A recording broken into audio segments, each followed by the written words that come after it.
Hello à tous et bienvenue dans cette nouvelle vidéo spéciale lecture. Ça fait vraiment un petit temps que je vous ai pas filmé face caméra et ça me fait hyper plaisir de vous retrouver. Du coup aujourd'hui je vous fais une vidéo que j'adore vous faire.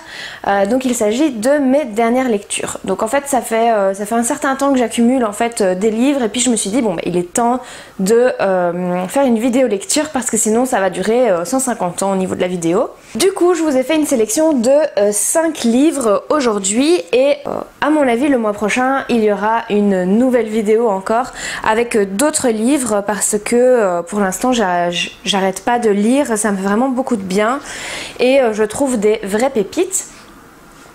Alors dans ma sélection il y a un peu pour tous les styles et je vais vous faire un peu mes critiques, les présentations des livres, ce que j'en pense, etc. Donc c'est parti.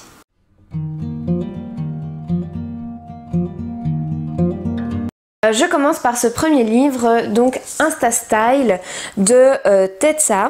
Si vous ne la connaissez pas, Tessa c'est une Instagrammeuse très connue. À mon avis vous avez déjà entendu parler d'elle si vous êtes un peu accro à Instagram. Elle partage essentiellement du lifestyle, c'est-à-dire de la mode, un petit peu de beauté mais pas tant que ça, beaucoup de mode et beaucoup de voyages. Et en fait elle donne dans son livre plein de conseils sur Instagram. Pour vous donner un petit aperçu, en fait c'est réparti en plusieurs parties. Les bases d'Instagram, donc elle parle vraiment des bases, comment créer un compte, comment parler, la différence entre les photos de téléphone et les photos avec réflexe.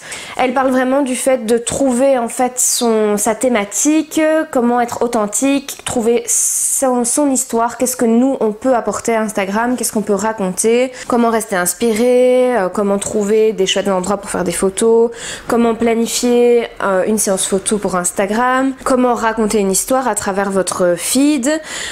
Puis ensuite elle parle vraiment des points un peu plus artistiques et techniques je vais dire. Elle parle aussi des stories et ensuite elle parle un peu de comment on peut se faire découvrir, comment analyser ses statistiques, etc. Enfin bref, elle aborde vraiment la globalité d'Instagram. Et elle parle beaucoup de l'aspect créatif et artistique. Et en fait moi j'adore Tessa. Je trouve que ses photos sont toujours magnifiques. On voit que c'est son travail, qu'elle fait des photos très recherchées, très retouchées également. C'est donc un livre qui est en anglais, donc si vous ne comprenez pas l'anglais, ben voilà, ça va être un peu compliqué parce que je pense qu'il n'est pas traduit. Il est très joli visuellement. Et voilà, moi je l'ai trouvé très intéressant, très inspirant. Voilà. Et d'ailleurs, si vous ne me suivez pas encore sur Instagram, je vous laisse mon pseudo juste ici. Et comme ça, vous allez pouvoir venir me découvrir. Mais donc voilà pour le livre de Tessa qui est donc Insta Style. Donc voilà, ça c'est vraiment un livre plus lifestyle créatif que je l'ai trouvé très intéressant et très sympa à lire. Ensuite, deuxième livre, il s'agit de Voyager sans se ruiner de Jérôme Derez qui est un blogueur voyageur. Vous allez le trouver sur d'ailleurs Traversée d'un monde. Son livre s'adresse aux gens qui ont toujours rêvé de partir voyager sans vraiment oser franchir le pas. Dans son livre, on apprend à préparer un premier voyage en sac à dos, à dénicher les astuces pour voyager plus souvent, plus longtemps et peut-être moins cher et aussi ne plus avoir peur en fait de partir à l'aventure. Donc comme il le dit dans son résumé, Voyager sans se ruiner s'adresse avant tout aux personnes qui veulent voyager avec un budget restreint et qui souhaitent notamment savoir comment franchir le pas du premier voyage et vaincre ses peurs.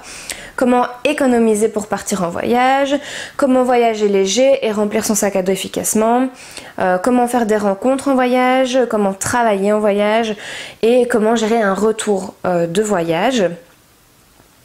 Moi je l'ai trouvé hyper chouette parce qu'il est très complet et il regroupe aussi pas mal de témoignages de blogueurs voyage d'un peu partout et donc je trouve que c'est sympa parce qu'on reçoit des avis différents, des témoignages différents avec des voyages différents aussi.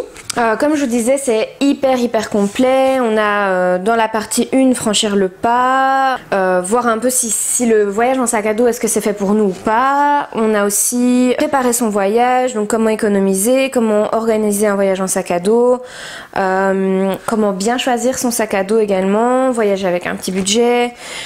Il nous propose aussi différents types de voyages. J'ai trouvé ça hyper sympa parce qu'il nous parle de tout ce qui est PVT, expatriation. Il nous propose aussi quelques idées d'itinéraires pour s'inspirer. Il nous parle vraiment de plein de choses, de la sécurité en voyage,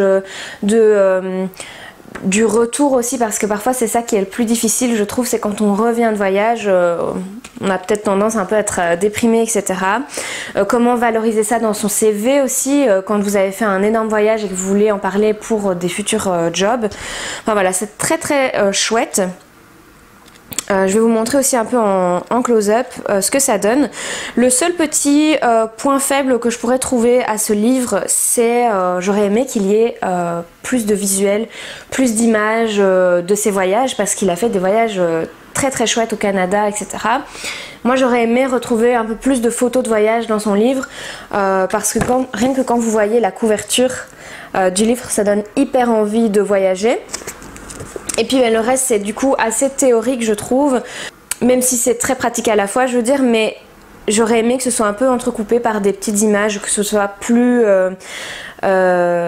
visuel en fait, voilà. Mais sinon, franchement je vous le conseille, même si en fait je trouve que c'est très axé sac à dos, mais je trouve qu'il donne d'excellents conseils même pour un voyage hors sac à dos, donc voilà. Donc vous pouvez le retrouver en fait sur son blog traverserdaunmonde.com et aussi sur son Instagram. Il est hyper sympa et c'est un Belge, donc voilà, je trouvais ça chouette de présenter son livre aussi et de soutenir ce genre de créateurs. Donc voilà, n'hésitez pas à aller voir un petit peu ce qu'il fait, et aussi il fait des super belles vidéos d'ailleurs de ses voyages. Franchement je vous invite vraiment à aller checker ce qu'il fait. Et je vais terminer par trois livres plutôt axés développement personnel. Alors on a celui-ci qui est La magie de Rhonda Byrne, je ne sais pas trop comment on prononce son nom, désolée. Mais bon, c'est pas très grave, je vous mettrai de toute façon tout ça dans la barre d'infos. Alors en fait, la magie vient un peu de... Je ne sais pas si vous avez déjà entendu parler du documentaire ou du livre Le Secret, qui parle principalement de la loi de l'attraction. En fait, j'avais entendu beaucoup parler de ce livre-ci qui est beaucoup plus pratique, on va dire. En fait, la magie parle surtout de la gratitude, du pouvoir de la gratitude, et pendant 28 jours, vous allez retrouver un chapitre par jour à lire avec des petits exercices à appliquer. Et moi, j'ai trouvé ça hyper sympa, en fait, ça changeait. Alors parfois, ça peut être un petit peu perché, on peut se dire, ok, genre, voilà, si on n'y croit pas, on n'y croit pas. Mais je trouve que jouer le jeu un petit peu au niveau des exercices, ça peut vraiment être très intéressant. Puisqu'on parle en fait de plein de domaines de la vie quotidienne, l'argent, les relations familiales, amoureuses, le travail, voilà, même la santé, les petites choses de la vie. Et en fait, on vous propose à chaque fois des petits exercices à réaliser pour se rendre compte un peu de toutes les bonnes choses qu'on a dans notre vie, et donc qui sont un peu en lien avec la gratitude. Et moi j'ai joué le jeu pendant les 28 jours, et c'est vrai que mon état d'esprit a un petit peu changé au cours de ces jours-là. Comment dire, je me rendais un petit peu plus compte des petites choses auxquelles je pouvais être reconnaissante, et que je ne prêtais pas attention avant à ces choses-là. Et puis je me suis dit, mais en fait si, c'est super important aussi de prêter à ces petites choses-là, à être plus reconnaissante pour plein de domaines de notre vie. Et franchement ça ouvre l'esprit, c'est un livre très positif que je vous invite vraiment à aller découvrir. Je l'ai trouvé un petit peu cher, hein. Je l'ai payé 19,80 €, mais bon, après je me suis dit c'était vraiment un très chouette livre pratique en fait. Ensuite, le deuxième livre plus axé développement personnel, c'est Choisir c'est renoncer de Elle Luna, qui est donc des éditions de La Martinière. Trouver sa passion, c'est se trouver soi-même. En fait, j'avais entendu parler de ce livre dans un podcast. La fille qui en parlait était hyper fan de ce livre et donc je me suis dit pourquoi pas, je vais le commander. Elle parle en fait essentiellement des deux voies qu'on a dans la vie, soit la raison, soit la passion. Et donc voilà, un peu de savoir qu'est-ce qu'on va choisir. C'est un livre très différent de ce qu'on peut trouver d'habitude. Il est très très créatif. Vraiment très très différent. On parle de la raison, on parle de la passion, on parle de vivre de sa passion, comment découvrir sa passion. Et je vais vous montrer un petit peu, c'est très très artistique. D'ailleurs, en fait, je trouve ça un petit peu dommage, j'ai trouvé ça très très chouette, ça me parlait beaucoup en fait, que ce soit si visuel, si créatif. Mais finalement, je trouve qu'on a... J'ai pas appris moi grand chose dans ce livre parce que j'ai déjà lu beaucoup de livres de développement personnel. Mais si vous êtes au tout début de votre démarche, on va dire, sur le développement personnel, ça peut vraiment être un chouette livre et c'est très très joli, très artistique. Et en gros, ça vous pousse un peu à l'action aussi, de vous bouger, de suivre vos passions, etc. De trouver en fait ce qui vous fait vibrer dans la vie et donc je l'ai trouvé très très chouette. Voilà, par exemple, ils disent que faire le grand saut, être curieux et créatif pour trouver sa vocation, renoncer au confort d'une vie préfabriquée, traquer ses rêves dans la réalité et oser enfin devenir soi. Être soi est à la fin le voyage et la destination. Enfin, je vais terminer par un livre Mon Cahier qui est le Mon Cahier Ikigai, donc très axé développement personnel aussi. Le but donc c'est de trouver pourquoi on est fait, qu'est-ce qui vous anime, booste votre joie de vivre et vous donne une super raison de vous lever le matin. Quel est votre Ikigai? On a tout en nous cette pépite qui mène à une vie plus heureuse et pleine de sens. La méthode pour le découvrir et vivre en harmonie. Alignez vos passions, plus vos talents, plus votre job, plus les besoins du monde. Et ça c'est notre Ikigai. Dans Mon Cahier, on aborde tous ces aspects-là de la vie pour peut-être trouver votre Ikigai, se mettre au clair avec nous-mêmes, nos envies, nos valeurs, nos capacités.